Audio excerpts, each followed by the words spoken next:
Hey guys, Zack here, and welcome back to another action figure review, and today we'll be taking a look at the Lost World Jurassic Park Bonebreaker Carnotaurus. Now, this is a figure that I wasn't really interested in at first. I remember back when I first started to, look into the old Kenner figures more, this is something, this is something I shouldn't admit. Kids, if you're watching this, this is something you shouldn't do.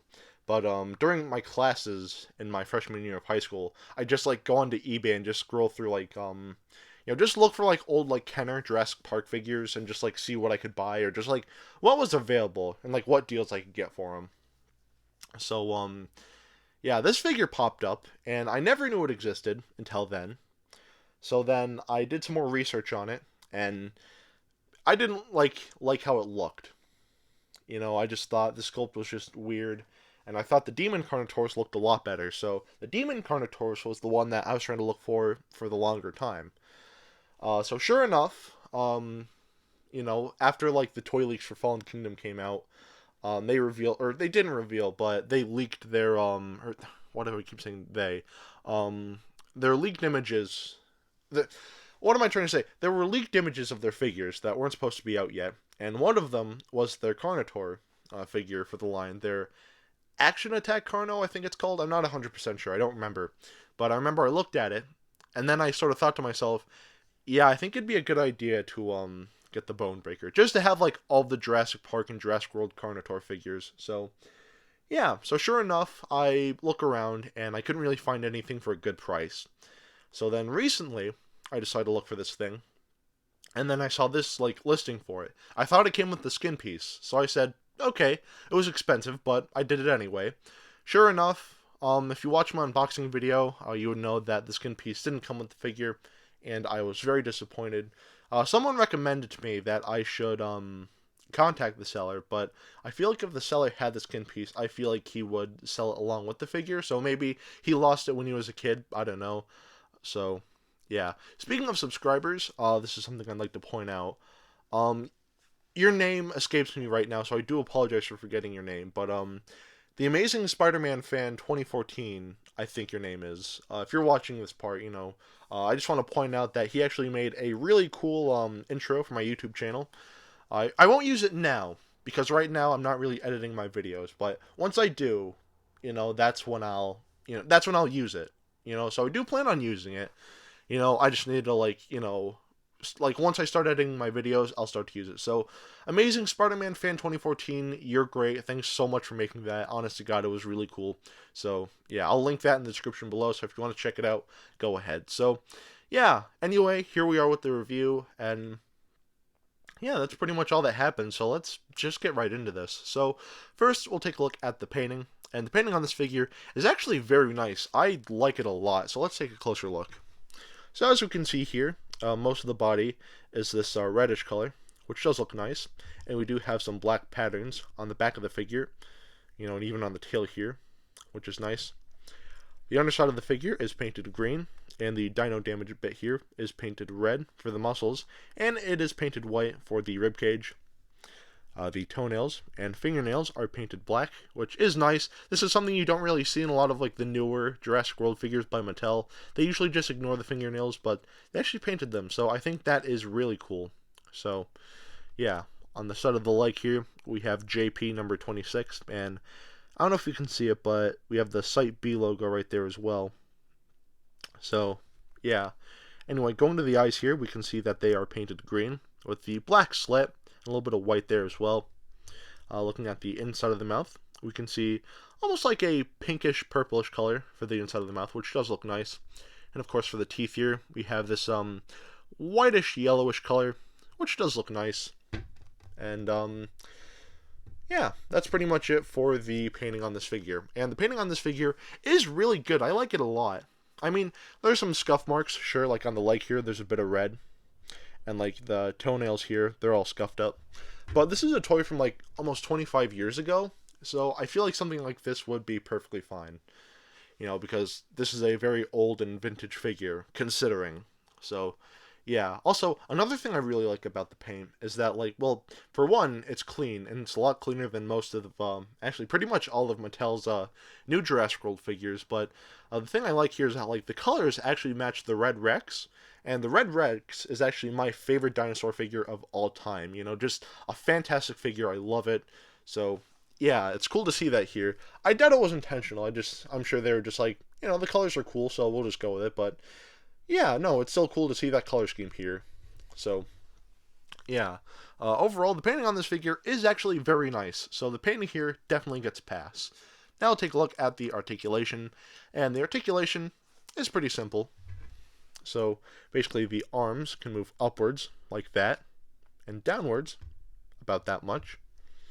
The legs can kick forwards this much and they can kick backwards this much. And with this leg in particular, if you push it back, we get this kind of ridiculous like mouth opening feature, which I get what they were going for, but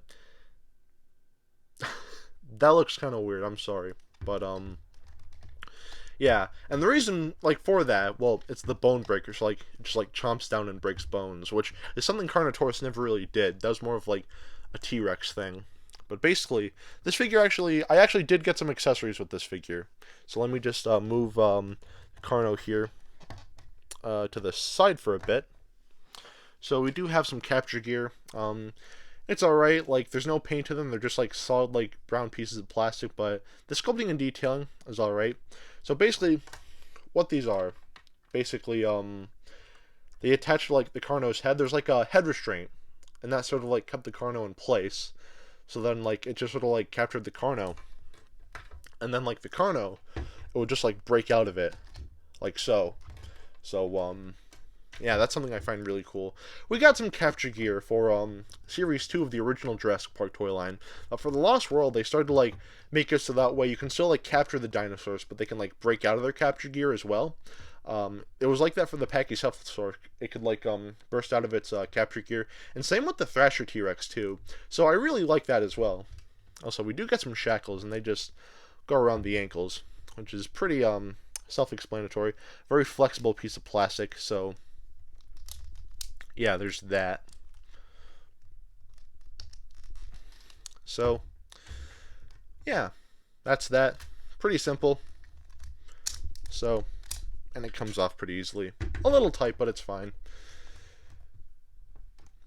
Balancing this figure is a little tricky, or not tricky, but once you get him to stand, he stands pretty well. So, yeah. Anyway, that is it for the articulation on this figure.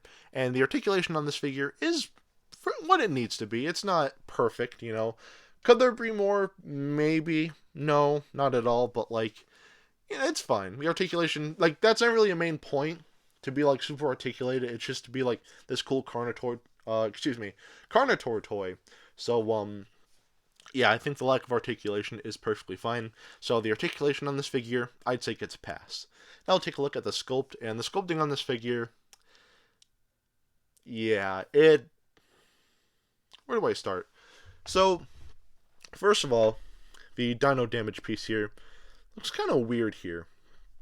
I feel like it'd look a little nicer, like, on the side, or even on the back, but, like, sure, like, theropods had, like, rib cages, like, here, on their, like, chest and stomach and whatnot, but, like, it wasn't really, like, the, like, ribs themselves, they weren't, like, as thick as that, they were a lot thinner, so seeing that here looks a little weird.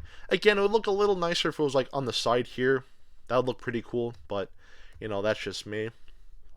Of course, Carnotaurus was known for having very small arms, so the fact that he has this, like, huge, like, almost raptor-style, like, arms right here is definitely a little weird. The neck, again, very short. Carnotaurus is known for having, not, like, a super, like, crazy long neck, but it had a longer neck than this. And even the head looks a little weird. Like, it doesn't look terrible. I mean, sure, the horns could be bigger, but if you look at it head-on, yeah, that looks a little derpy. But overall, like, it's not terrible. Like, sure, like, the sculpt looks a little wonky, but it has its charm, and I actually really kind of like that. I'm not gonna lie. I'm sure some people look at this and say, that looks stupid, but to me, this thing's got, like, charm to it. So I like that a lot. So, yeah. Anyway, that's pretty much it for the sculpting on this figure. And the sculpting on this figure, though it's a bit wonky, I still like it a lot, so I'd say it gets half a pass. Again, that might be a little generous, but again, like, it looks weird, but that's sort of its charm. So the sculpting, I'd say gets half a pass. Now we'll take a look at the detailing. And the detailing on this figure is actually very good. So let's take a closer look. So as we can see in the head here, we can see all the bits of scaling and everything, which looks very nice, very beautifully defined. And even like on the front of the head here, we have like almost like ankylosaur armor, which looks nice. And even the horns are detailed very nicely. Going down the neck, we can see some more creases, which look a little weird here, but for the most part, they look nice. All the osteoderms and everything are very beautifully detailed. Everything here is just very nicely defined. And even the arms here, yeah, there's a seam here, but all the creases and musculature looks very like cool, very sick. I like that a lot. So, yeah. Again, we have more of like the scaling here. Something I forgot to point out is that this figure is actually made of like a very like soft plastic or a harder rubber, and I really like that. You know, it makes this figure feel like very sturdy. So I like that a lot. So, yeah. Again, more detailing, more like creasings and everything, which looks very nice. And even all the osteoderms on the side of the leg here and all the musculature, just very beautifully defined, just very nice looking overall. And even the feet have very nice detailing as well. Going to the tail here, we can see some more creasing and some more musculature here. And all the osteoderms. I feel like there are too many osteoderms, a little too many, but honestly that's perfectly fine. It still looks super cool. And yeah. And even the detailing for the dino damage bit here looks very nice. The bits of muscle there are detailed very nicely. And even the bones, they're detailed pretty nicely as well. So, yeah, that's pretty much it for the detailing on this figure. The detailing on this figure is actually very good. You know, I like it a lot. Everything here is just very, like, beautifully detailed, very beautifully defined, and I like that a lot. So the detailing on this figure, I'd say gets a pass. So, at the end of the day, should you get this? Honestly, no. I mean, sure, the sculpting looks a little wonky, I'm not gonna lie, but it's still a nice figure, nice quality to it. It feels, like, very sturdy. You know, the paint apps are very clean on this figure, and even the detailing looks nice. So, it's definitely a good figure. It's not bad or anything like that, but it's not worth the price. I had to pay like $200 for this thing because I thought it was going to come with the skin piece. It didn't, so now I'm just stuck with its ribcage open. So I think that's a little upsetting. I'm not gonna lie. So, yeah, $200. Don't do that. Like, this figure is not worth, like, that much money. Like, at most, it should be, like, maybe, like, 80 or 70 or something like that. Not, like, 200. This, like, that's ridiculous. So, if you can get this figure for a very low price, I'd say go for it, but don't pay more than $100 because this figure is not worth that much. So, yeah. Overall, not a bad figure by any means, but very overly expensive for what it is. So, yeah. Anyway, now we'll do some size comparisons. Here it is with the Demon Carnotaurus. And I gotta say, it just looks great seeing these two together. Like, the only two, or I guess there's technically three. There's, like, that baby one that came with Dr. Snare. But, like, the two, like, adult Carnotaur figures from Kenner, like, seeing these together, it's, like, it's really cool. I actually took a picture recently of, like, all my Jurassic Park Carno figures together. And they all look great with each other. So, yeah, seeing these two together, it's so cool. Honestly, this figure, like again, like, it sucks that I don't have the ribcage, but seeing this figure with the Demon Carno, it's sick, and I love that a lot. So, yeah, my Demon Carno can't stand, unfortunately. So, yeah, that is very unfortunate. Here is the Fallen Kingdom Carnotaurus, the figure that kind of made me get the Bone Breaker to begin with. So, there's that.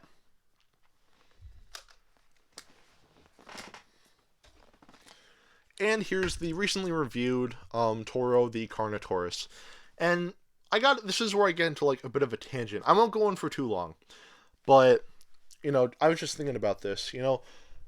I hear people say that Mattel is better than Kenner, and I feel like they're only saying that because of the sculpts, because the sculpting on this figure, for the most part, is a lot better than the sculpting here. I'm not gonna lie.